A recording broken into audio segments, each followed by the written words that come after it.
Hey, good morning to those of you out there on the West Coast. Good afternoon to those of you here on the East Coast with me. I'm excited to get started on talking about winning proposals today. It's pretty cool to see people already in here pretty early, so you must be excited for the topic, same as I am to share it. We're going to talk today about proposals, and I say guaranteed winners, right? It doesn't mean guaranteed awards, but it definitely means you can write guaranteed winning proposals time after time after again. And that's what we're going to talk about today. I want you to be able to write winning proposals that are guaranteed winners. When you write a winning proposal, then it's a guaranteed winner. Whether the government chooses you over another company that has also submitted guaranteed winners is secondary, right? But we'll get into that. I really want you to understand as we get started in today's training where winning proposals fall into the process. You cannot win predictable revenue sales, right? Without writing winning proposals. You can occasionally win a contract here or there, but that's not predictable, repeatable revenue. That comes from writing winning proposals. And in order to write winning proposals, you must have slam dunk opportunities in your sales pipeline. These are opportunities that were written for your company. Like you look at it, you go, oh my God, that was written for us. That's a slam dunk opportunity. You need them in your pipeline in order to write winning proposals and win sales, win revenue. But you can't find slam dunk opportunities without relationships. Yes, you can go into SAM. Yes, you can go into GovWin and some of these other tools, right? But without strategic relationships, you're not going to be able to find slam dunk opportunities. This is strategic relationships with agency personnel, with teammates. They're the ones who are going to let you know about opportunities that are out there.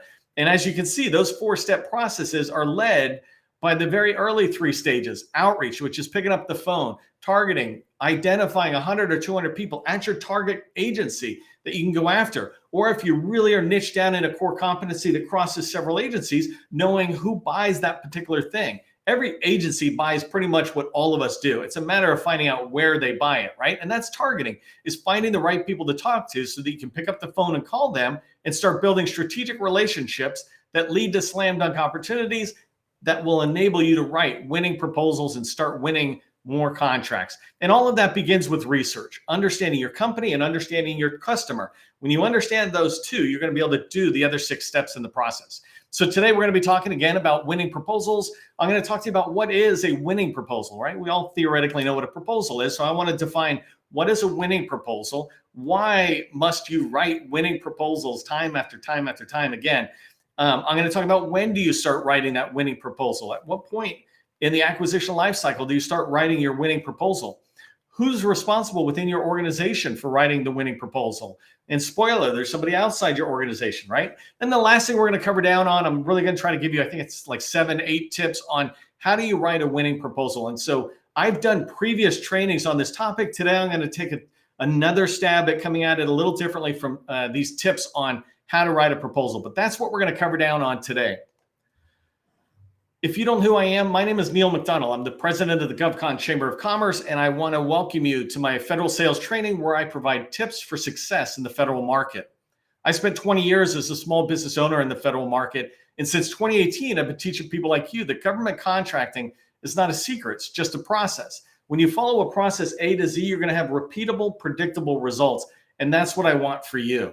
One note that I put here is that I have, like we're talking about proposals today, I've written hundreds of proposals or participated in the proposal writing process and hundreds of them since I got out of the Army back in 1998 and I started my first government contracting firm. I've been writing a lot of proposals. I've written them as the only writer. I've written them as the solution architect. I've written them as a prime contractor. I've written them as a member of teams that are small business primes and large business primes. So I've engaged with proposal writing at many different levels, and I have my own experience and best practices. That's what I'm teaching you today as we go forward.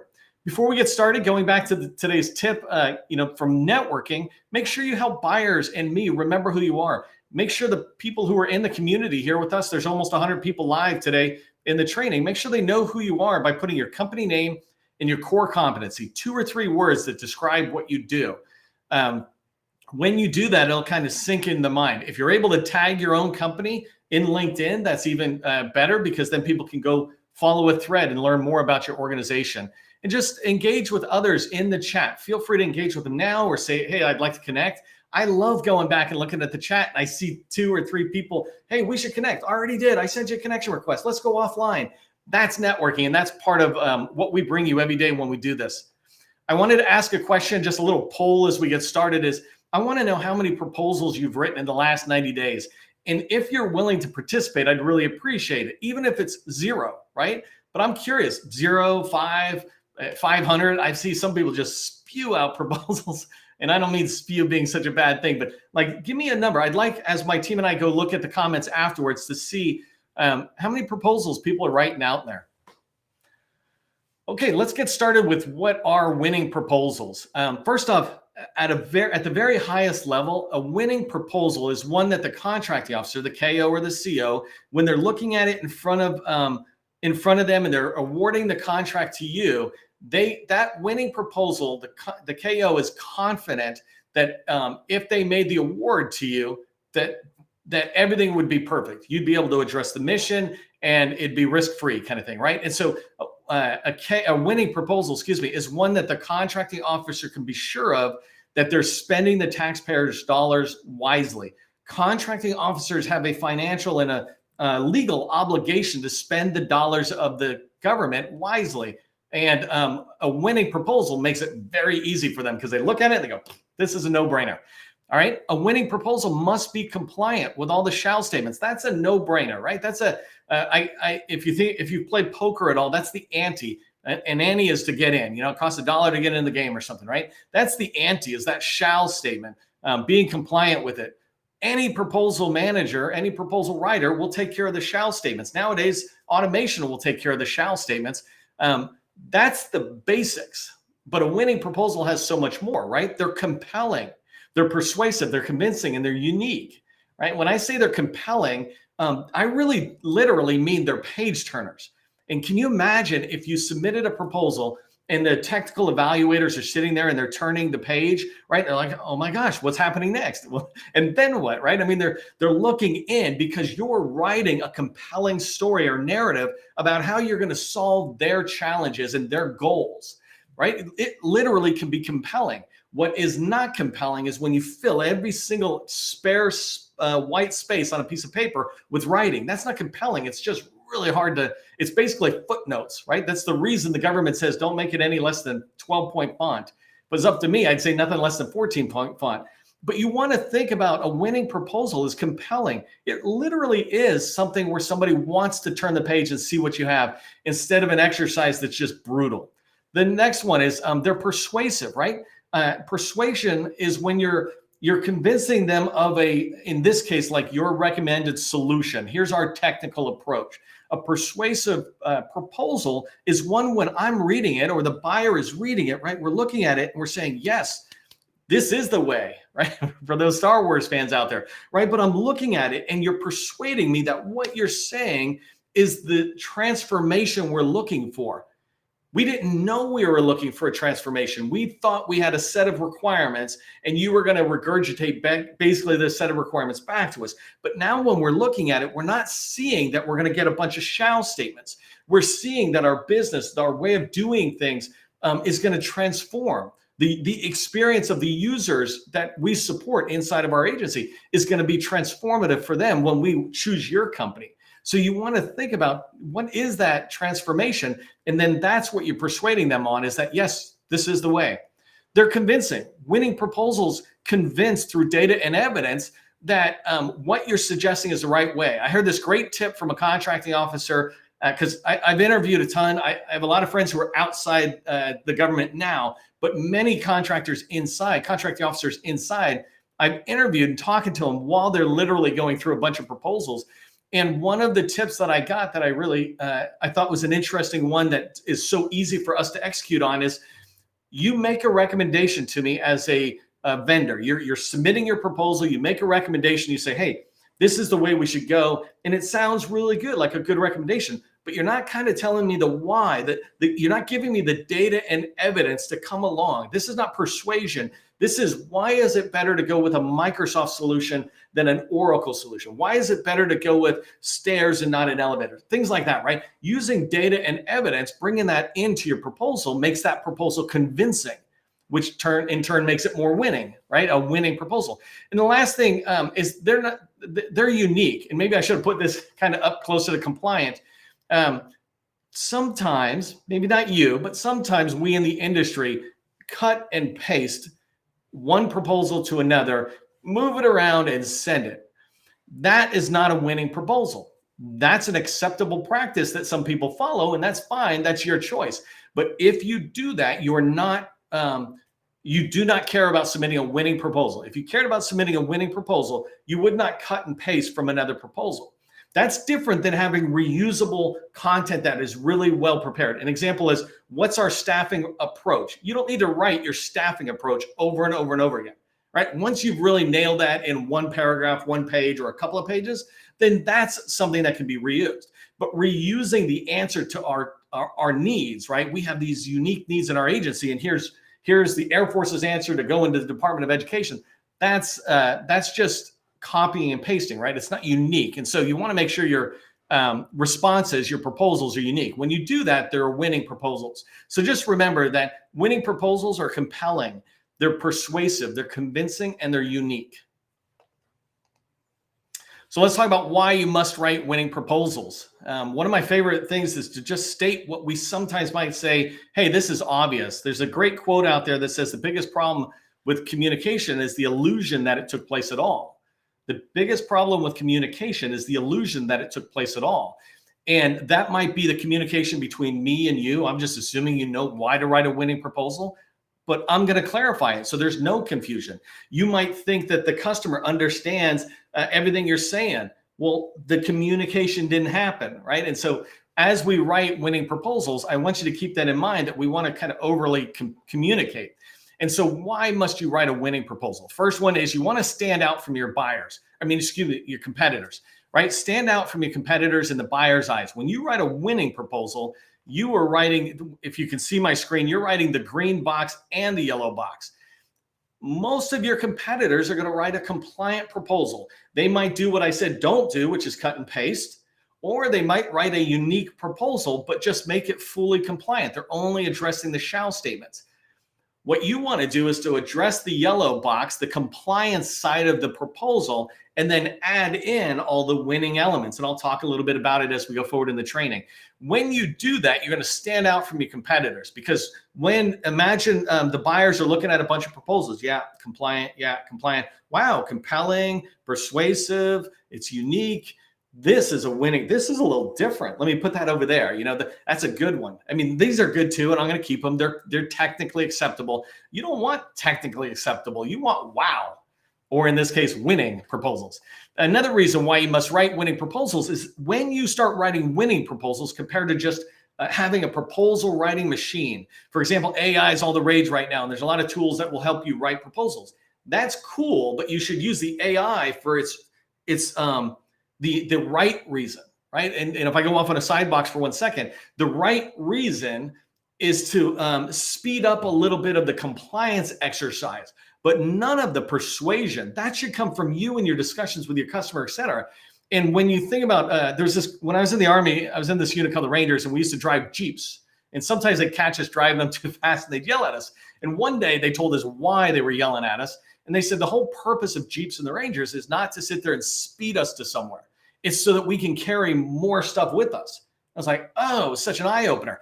The idea of AI is to just assist you in getting some of the compliance and basic stuff done so that you can knock out that 80% effort and put most of your time towards the 20% wow that goes into your proposal. So when you start writing winning proposals and you do it in this way over and over again, you're going to start increasing your win rate. I know people who are writing 10, 20, 30 proposals and not winning. There should be a flag when you pass 4. If you're not winning 1 out of 4 proposals, something is wrong in the process. And I do a whole nother training. It talks about how you can reverse engineer that and find exactly where the challenge is. But a quick example might be, you might be writing to an opportunity that is not slam dunk. So you want to find those slam dunks, write to them. Your proposal win rate will be 1 out of every 4 you submit, or even 1 out of 3, right? That is fantastic, but it's doable too once you start writing to what you're good at. Another reason why you must write winning proposals is that it allows you to win more. When you're writing winning proposals and you're winning 1 out of 3 or 1 out of 4 proposals, then pretty soon you start having cybersecurity past performance that allows you to start going after $5 million deals, and then $10 million deals, and then $25 million deals, and then $50 and $100 million deals, right? That's just the normal progression of business as you get more experience. But you need to write those winning proposals so that you can win and have that past performance that's all in the same space, the space that you want to be, that slam dunk opportunity. And the last bullet I had here is a reason for why you want to write winning proposals is because even if you don't win that contract, you want to still wow the buyers. As they're looking at it and doing technical evaluation, or the contracting officer is looking at it, or they're having discussions about who to award it to, you want them to be thinking to themselves, man, I wish I had awarded it to company ABC. I know this is another good company here, but I like that one. I wish I could award it to it. Because when you get them thinking, I wish I had awarded it to you, or I could have awarded it to that company or this one, it was a toss-up, right? When it's at that stage, they're going to invite you back. They're going to remember you for sure, but they're going to invite you back. They're going to say, hey, we didn't award it to you, but maybe can you come in and talk to us about this unique solution that you were talking about? Can you participate in the next opportunity? Whatever it is, it's basically marketing, but you don't want to market with a bad proposal. You want to market with a winning proposal, because then those federal buyer folks, program office, acquisition, they're going to sit there and tell others about you. Hey, I just want to do a quick thing. As I do the training, you might have questions that come out of this. If you do, just go over to our GovCon Chamber website. We put in an Ask Me Anything. This has been awesome. 24/7, this button is manned to receive questions. We'll answer them when we get a chance, but 24/7 you can ask them. But go on over there. You can ask us anything, and especially as it relates to today's training. If you've got questions about what I'm talking about and you haven't put it in the chat, go ahead and throw it here.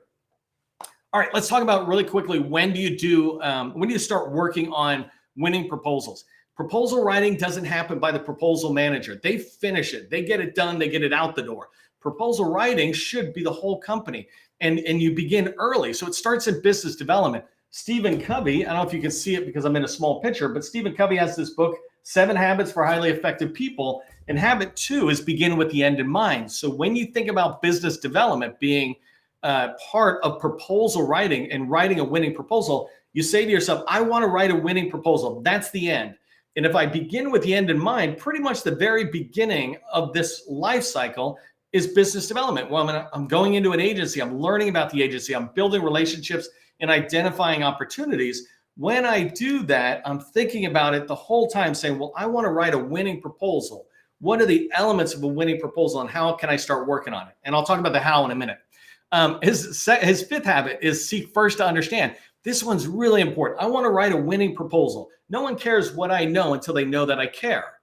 No one cares what I know in my proposal until they know that I care about their mission, their organization, what they're trying to do. And so if I seek first to understand, when I'm doing business development, I'm looking at that agency and that program office, et cetera. I'm seeking to understand, what are they really trying to do? Not just the program office that has the requirement, but who does the program office support? What are they trying to do? What are the challenges that are in there? So you want to seek first to understand by going out and gathering that agency information.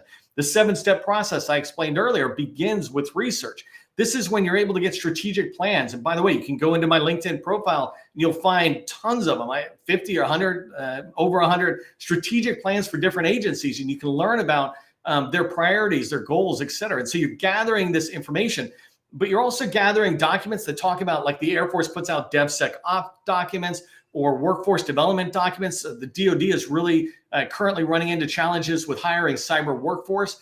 And so there's all sorts of material about that. That's all agency information that you gather during business development, right? And then at that same time, I talked about building relationships. Step 4 in the 7-step process is so there you can be identifying key stakeholders. These are the people who, when you talk about writing a winning proposal, they're the ones who can give you information that leads to it, even during business development, before we ever get to capture.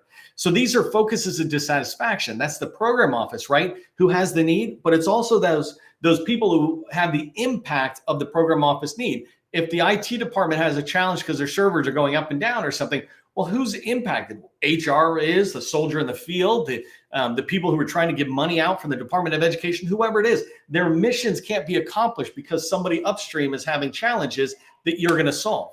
And then those focuses of dissatisfaction, along with several other people, they might be on the selection board. So when you're having conversations, when your proposal gets in there, these people are familiar with your company. They're familiar with your way of thinking because you've had conversations during business development. And then you can see here, it continues into capture. Once you go into capture, it's this whole nother level. And I do a whole separate training on capture.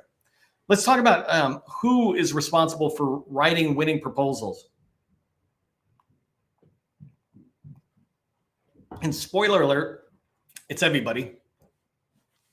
And so the idea of a winning proposal, really, I already talked about business developers and capture managers. We think about proposal managers. I want to talk about the other four for a minute. Leadership should be engaged early on. You have so much insight. If you're in your company, don't wait till a red team review or gold. That's the silliest thing I ever heard of, is leaders getting engaged at the very end. DevSecOps is a software development thing where you have development and operations. And basically, development creates new applications. Operations runs them so people can use them. What DevOps does is tells operations, hey, why don't you come very early in the process and tell us what we're doing wrong? That will break it when we hand it to you so that you're making it available to users. So if you think about leaders being engaged in proposal writing and a winning proposal, leaders should be coming early on saying, have you thought about this? Have you thought about that? It could take them 15 minutes a week to contribute to some of your top opportunities to make sure that your team is shaping it. So leaders get engaged early. Obviously, subject matter experts, we call them solution architects, et cetera. These are the people who know how to do the work. You want to get them engaged early because they can give capture and business developers, capture managers and business developers questions to ask the customer that help shape the direction of a winning proposal. And then HR recruiters and staffing within your company, they're going to be talking and thinking about how can we address some of the customer's concerns going forward. And the last group of who's responsible are teammates, right? So make sure you bring teammates in. They know folks. They know maybe what the agency is thinking because they have agency intimacy, or they have their own subject matter experts and solution architects who can come in and give thoughts towards writing a solid winning proposal. And if you haven't been here before, I go fire hose pace. You can always come back and watch the replay and check out the slides. But I always track on the time, so I end right at 12:30 here. So let's talk about these 9 tips, apparently not 7, not 8, but 9 tips on how you write a winning proposal. And in no particular order, right? The first thing is, I mentioned this earlier, but agile business development. The idea of agile business development, and that is inclusive of proposal writing, is to really get the proposal managers talking to the business developers early on. Everybody thinking about it. The other thing is, as it relates to 1 and 2 here, agile business development and an iterative approach to writing proposals, I often see people run into this crunch of writing a proposal. And to me, that's just poor time management. You haven't been writing that proposal for the last 3 months or 6 months since it's been in your pipeline. The minute an opportunity is real, I would start writing the proposal. And agile is the idea behind agile, and I don't want to go too far today. It's a 2 to 4 hour task. And so what you do is you look at the proposal writing effort and you say, well, what can we do in 2 to 4 hours that can contribute to this winning proposal? And it might be something like, we'll go back and meet with a customer, or read this document and regurgitate or rewrite or summarize their challenges into this type of document. And so that goes with number 3, right? Number 3 is identify agency challenges that are out there. You need to understand, when I say agency challenges, I mean challenges like the Department of Defense's challenges and the Navy's challenges and Naval Sea System Command challenges in order to support Naval Surface Warfare Center Crane or something, right? So that's 4 levels down, but understanding how those priorities tie together. In fact, DoD's challenges go up to the presidential or executive office of the president, goes to their challenges and their top priorities. Understanding those as you go forward for bullet 3 and 4 will really help you writing a winning proposal, because you're seeking first to fully understand their challenges, understand their agency goals and objectives, what they're trying to do, what their mission is beyond the mission statement, if you will. Number 5, right? I talked about this earlier, but one way that you can write a winning proposal is to define that transformation you offer. I hear people talk about this lately, and I love it, that you have to really know what you sell. What are you selling and what does it solve? What problem does it solve? Whether it's a bicycle, it could solve the problem of I'm not having enough fun, or it could solve the problem of going from A to B, right? Whatever your solution, product, services are, make sure you understand what it does for the customer, what that transformation is for them. Because a winning proposal will have a transformation statement. People will be able to see that, wow, I can go from here to here when I work with you guys. Compared to if I look at the competitor, I can get this done, this done, this done, this done. So number 6, I just say write less pages than you're given. If you're given 25 pages, write 20 pages. I don't need 24. Seriously, think about writing 20 pages. We write to fill the space we're given. What the government is really looking for is to answer their need. If you can answer the need in less pages, that's great. And if you take the time to write less, and it will take you longer to write less, if you take the time to do that, now you're giving clear, concise, you're communicating in a clear, concise way in writing to them about the transformation, about what you're doing, about your staffing approach, your technical approach, all of that. You're really boiling it down. Think about LinkedIn or Facebook. When we go in, we don't want to see large amounts of text. We want to see something small. But when we go to a white paper or proposal, we're like, oh, let's just shove it all in. Why? We're not going to read it. But if you can make it pop for us, then I will see that you're giving me everything I want as I go forward. So that's a generic number 6, write less pages than you're given, because when you do that, now you're working hard to write a winning proposal, not just fill 25 pages. Number 7, use graphics, goes with that same thing. And just remember that the whole idea of a picture tells the story of 1,000 words, or however it's said, right? But just use graphics. I should be able to look at a graphic like my 7-step process: research, targeting, outreach, relationships, opportunities, proposals, sales. Something that simple makes it something so complex, easy to understand. Number 8, use agency language. We talk about doing research, and we talked about it earlier. You want to do a lot of research, understand their documents, et cetera. Well, then regurgitate your offering in their language. I don't know why I keep saying regurgitate, by the way. All my writer friends are going to get mad at me. But, restate, what you offer in their language, not your own, and not commercial, and not Department of Education. If you're going into DoD, use that target customer's language. And the last thing is if you want to write winning proposals, build strong teams. Those teams will bring you the skill set, the writing, and the knowledge that will help you write such a better proposal. All right, so here's what I want you to remember. Just stop writing last-minute proposals.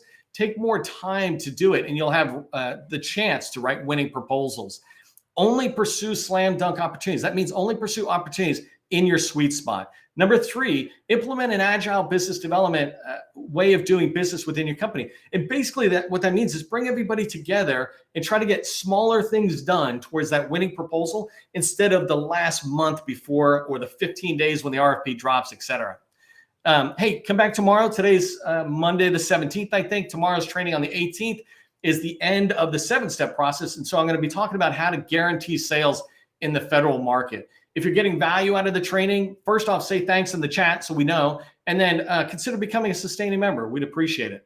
If you want to work with me, feel free to reach out. You can see we have a BD Accelerator workshop. But for everybody, I want you to remember, government contracting, it is not a secret. It's just a process. I'll see you in the next training.